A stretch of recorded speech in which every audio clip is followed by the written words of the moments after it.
In February of 2025, the European Space Agency did something that only happens a handful of times a year. It pulled rank on the James Webb Space Telescope. Every research team on Earth waits months, sometimes years, competing through a formal review process for a few hours of Webb's time, one of the most oversubscribed instruments ever built. This request skipped the line entirely, approved within days, because a rock discovered just 7 weeks earlier had been handed the highest chance of hitting Earth ever recorded for an object its size. Nobody wanted to be the astronomer who asked for that time. Everybody understood why it had to happen anyway. Anyway, this is Deep Sky Files. Quick subscribe if this is your kind of story, because what follows is not the story most people saw. Most caught the beginning, where the numbers climbed and the headlines were loud. Almost nobody stayed for the ending, which is stranger, and took a full year to arrive. Let's get into it. Here is the number that started all of it. On December 27, 2024, an automated sky scanning system in Rio Hurtado, Chile, flagged a faint moving object nobody had ever cataloged. It is called ATLAS, the Asteroid Terrestrial Impact Last Alert System, a small network of telescopes scattered across both hemispheres, so at least one is always scanning the sky on any clear night. It was built after a wake-up call. In 2013, a previously undetected object exploded over Chelyabinsk, Russia, injuring more than 1,000 people from shattered glass alone. Nobody had seen it coming, because nothing was watching that patch of sky closely enough. That object was roughly 20 meters across, and it arrived with essentially zero warning, detonating in the air over the region. Atlas exists so that never happens quietly again. Since it came online, it has flagged thousands of objects, nearly all harmless, cataloged and cleared within days, unglamorous work that never makes headlines precisely because it is working. Astronomers named this one 2024 YR4. The first estimates gave it a small chance of colliding with Earth on December 22, 2032, somewhere around 1 in 100. A number like that barely registers outside the small community of professionals who track hundreds of similar rocks every month. Small numbers get logged and mostly ignored because the overwhelming majority drop to zero within days as more observations arrive. This one didn't drop, it climbed.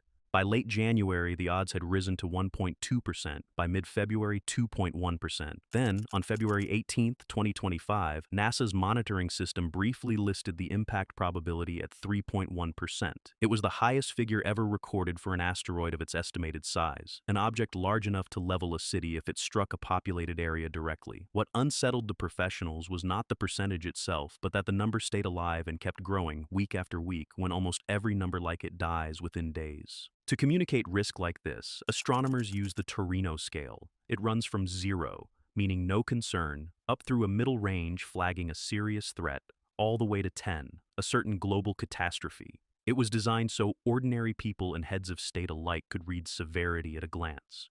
2024 YR4 climbed to a 3, a close encounter meriting attention, and nothing in the history of organized planetary defense had ever reached that number and stayed there.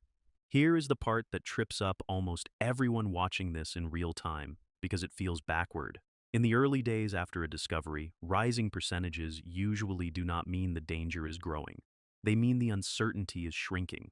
When an asteroid is first found, astronomers have only a handful of observations, barely enough to sketch a wide band of possible paths. Think of it like a dart thrown at a wall from across a dark room. At first, all you know is roughly which direction it went, a wide cone covering most of the wall, with Earth as one small target somewhere inside it. As more observations arrive, the room gets brighter, and the cone narrows. If Earth happens to sit near the center of that shrinking region rather than its edge, the calculated odds climb, right up until the band narrows enough to either swallow Earth completely, which almost never happens, or squeeze Earth entirely outside it, which is what happens almost every time. That second outcome is exactly what began happening here by late February.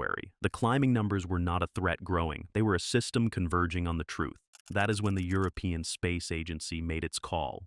Ordinarily, astronomers compete for Webb's time through a formal process, ranked months in advance, with demand running many times higher than the hours available. But a small reserve exists outside that process, called director's discretionary time, set aside for emergencies where waiting for the normal review cycle would mean missing the observation entirely. It gets used only a handful of times a year.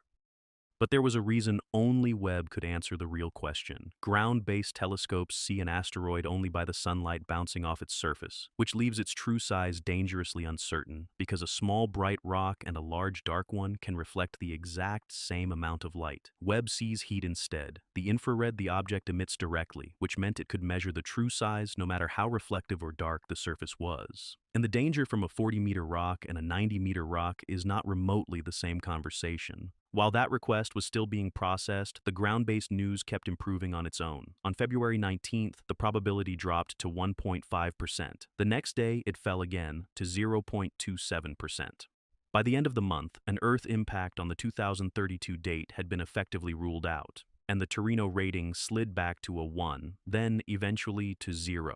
The planet had never actually been in serious danger. The uncertainty had simply been wide enough to hold a small but real chance of catastrophe inside it. Webb's observations went ahead anyway in March of 2025, not because Earth was still at risk, but because the size question remained open, and scientists wanted to test how well Webb could function as an emergency planetary defense instrument. The results came back precise. 2024 YR4 measured between 53 and 67 meters across, about the height of a 10-story building. That narrowed the previous ground-based estimate, which had ranged from 40 meters up to 90, by more than half. It also settled how reflective the surface was, the ambiguity that had kept the estimate so wide for months. Webb's direct heat measurement collapsed all of it in a single set of observations. This is roughly the midpoint, and exactly where most coverage quietly stopped paying attention, right as Earth's risk hit 0. But the part that mattered most for the following year was only getting started. With the size nailed down and Earth out of danger, astronomers turned, almost as an afterthought, to a second question. Where exactly would 2024 YR4 be on December 22, 2032, now that its orbit was so much better understood? Using the new Webb data with ground observations, NASA's Center for Near-Earth Object Studies recalculated its most likely position on that date, and the sharper math revealed something the blurrier estimate had missed. There was now a measurable chance the asteroid could strike the moon instead of simply passing by it. In February, before Webb's data arrived, that lunar impact probability sat around 1.7%. On April 2nd, using the March observations, NASA updated it to 3.8%. Then, on June 3rd, Webb captured one final observation before the asteroid faded too far and too faint to track from Earth at all, its last useful data point until an expected return in 2028. That last measurement improved the position estimate by nearly 20% and pushed the lunar impact probability up again to 4.3%, the highest it would ever officially reach. A 1 in 23 chance of hitting the moon, with no way to check again for nearly 3 years. Here is why that outcome unsettled planetary scientists more than the original Earth scare did. Even though the physical danger was lower, a lunar impact would not touch Earth or shift the moon's orbit even slightly, because the moon outweighs an object this size by a factor in the trillions. But it would not be nothing. The moon is no longer empty the way it was in past decades. Multiple countries and private companies have surface infrastructure planned or already in place for the years around 2032, part of a renewed push toward permanent installations near the South Pole. An impact this size would throw up a debris plume potentially visible from Earth with amateur equipment and threaten hardware, conceivably astronauts near the site, and the cislunar satellites that navigation and communications increasingly depend on. It would also be a genuinely unprecedented scientific event. For the first time in recorded history, humanity would know in advance, on a specific date, that a 60-meter asteroid was going to strike another world, and could watch it happen, turning a near miss into the best documented impact crater formation event our species had ever recorded. Reporters leaned hard on a phrase NASA itself never officially used, calling 2024 YR4 a city killer. It describes the right size class, but overstated the calculated risk at nearly every point. An object this size striking a populated center directly could cause severe destruction across several kilometers, comparable to the 1908 Tunguska event, which flattened roughly 2,000 square kilometers of Siberian forest. But the odds of any impact landing on a city, rather than on the ocean, desert, or empty land that cover most of Earth's surface, were never part of the headline math. NASA's own communications, by contrast, stayed measured, repeatedly emphasizing that even at 3.1%, the far likelier outcome was still a clean miss.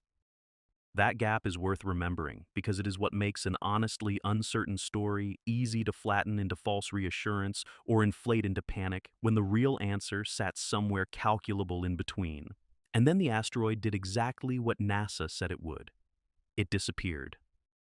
From June of 2025 onward, 2024 YR4 was simply too far and too faint for any telescope on Earth or in orbit to track, its return not expected until 2028. For the better part of a year, the 4.3% figure was the last word anyone had, while the object itself drifted, unobserved and unobservable, along an orbit that existed only on paper. It was a genuine open question with real, if modest, stakes, and no way for anyone on Earth to look up an answer for years. A scientific cliffhanger with no scheduled release date. And it was not supposed to be the last word for nearly as long as it was.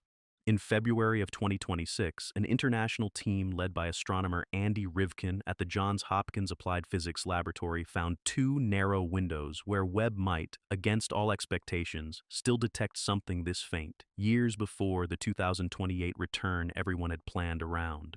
The trick relied on a European mission called Gaia, which has spent the past decade mapping the precise positions of nearly 2 billion stars. If Webb could catch 2024 YR4 passing directly in front of a field of Gaia-cataloged reference stars, astronomers could measure its position against those known points with extraordinary precision, even with the asteroid barely registering as a signal at all. On February 18th and 26th of this year, Webb attempted exactly that, capturing what would become the faintest, confirmed detection of a near-Earth object in the instrument's history. Combined with every observation going back to the original December 2024 discovery, the new data allowed Rivkin's team to narrow the asteroid's position at closest approach by roughly a factor of 12, shrinking a band that had stretched across a meaningful fraction of the Moon's diameter down to something far tighter. On March 5, 2026, NASA announced the outcome. Asteroid 2024 YR4 will pass the Moon at a distance of 21,200 kilometers, give or take about 800, safely outside any possibility of impact.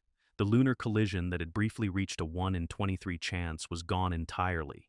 NASA went further, extending the refined model out a full century and finding no meaningful impact risk to Earth either across that span. The official Earth impact probability for 2032 now sits at roughly 0.00005, about one chance in 20,000, which in planetary defense is close enough to zero to end the conversation. So where does that leave the story here in the summer of 2026? 2024 YR4 is no longer tracked as any kind of threat. Its Torino rating sits at 0. Its orbit will bring it back into view eventually, but not as anything anyone at NASA or ESA expects to revisit with urgency. It is a quiet, anticlimactic ending, and that anticlimax is the whole point. What is left behind is more useful than a single asteroid's cleared record. The entire 18-month episode became, almost by accident, the first real-world stress test of the modern planetary defense pipeline, from automated discovery, through public risk communication, to emergency use of the most advanced telescope ever built. Every stage did what it was designed to do. Discovery came with years, not days, of lead time. Risk assessments updated honestly and often, even when unwelcome. And when ground instruments hit their limit, a more capable one stepped in, twice to finish the job. There is a mission built around this exact scenario. In September of 2022, the Double Asteroid Redirection Test, or DART, deliberately crashed a spacecraft into a moonlet called Dimorphos, altering its orbit and proving humanity can, in principle, redirect an asteroid given enough warning.